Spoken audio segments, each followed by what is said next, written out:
Cyanobacteria are not a new issue, even though we're hearing a lot about them in the news these days.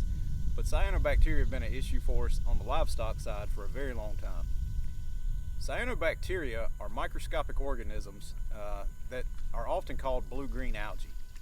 They prefer to live in still or slow-moving waters with elevated temperatures and high nutrient loads. Cyanobacteria do two main things that cause us problems.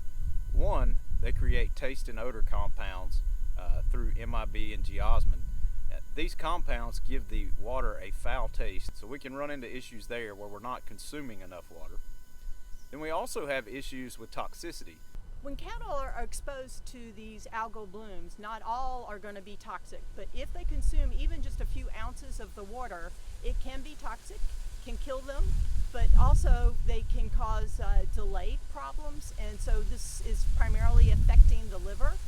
And with this, they can get photosensitivity several days, weeks after the exposure. So photosensitivity is like sunburn. It's in the white skin area. So if you have cattle, you need to get them off as soon as possible and give them a source of clean water, and then also get them in the shade. It causes liver problems in cattle, but it's neurotoxic in dogs. Very important to keep them out of the water from swimming or from drinking the water, as this can cause deaths in dogs. You know, when we talk about managing ponds, one of the big things for us is vegetated buffers. And allowing vegetation to become dense and grow along the edge of the pond slows runoff. And as it slows runoff, it traps nutrients. The primary one that's an issue for us when we start talking about cyanobacteria is phosphorus. Phosphorus is very prevalent in animal manures. It's prevalent in a lot of the fertilizers that we put out for our hay fields and our grazing lands. And phosphorus tends to stay where we put it until we get a rain event and it's carried away with rain. In the absence of these vegetated buffers around the edges of these ponds, that water containing lots of phosphorus just flows directly into the pond. Once we get the right conditions and we have enough phosphorus in that pond, it can really trigger some pretty dense blooms of cyanobacteria. There are a lot of things that we can do to prevent cyanobacteria from becoming as dense as you see in the pond behind me. One of the easiest things that we can do is, like we mentioned earlier, allow these vegetated buffers to come into play along the edges of these ponds. Forested lands provide valuable service to ponds.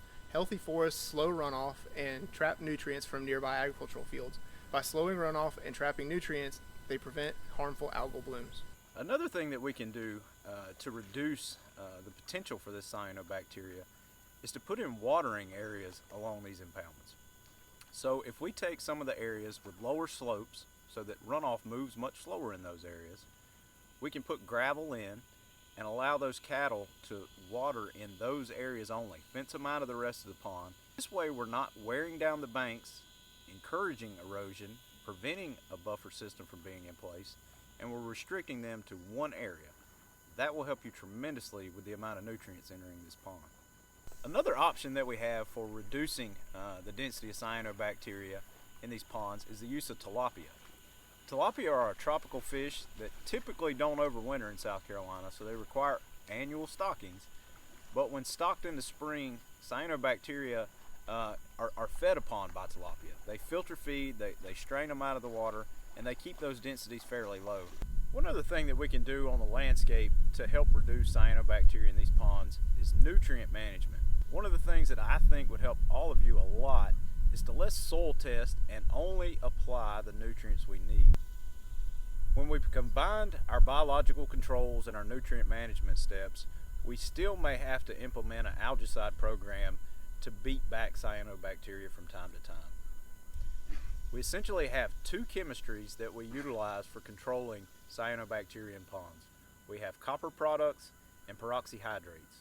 Copper products come in chelated coppers and copper sulfates. They are not restricted use products, so you don't have to have a pesticide license to use them. But you do need to pay very close attention to those labels. Our other options, the peroxyhydrates, come in a few different forms. All of them are sodium carbonate peroxyhydrates, but we have products like PAC 27, Green Clean, phycomycin. These products are very safe when they break down in the water. If the ponds are treated with some treatment, including copper sulfate, please keep the cattle off for at least 5 days after the algal bloom is gone. One of the questions I commonly get on cyanobacteria is, are they producing toxins in my pond?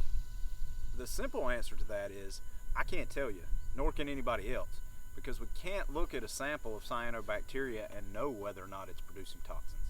Sometimes they do, sometimes they don't. Even with the species that are known toxin producers, they don't always produce toxins. So it can be very difficult for us to do that. What we're actually going to have to do are send water samples off to the labs and have them test for the levels of toxin in that water.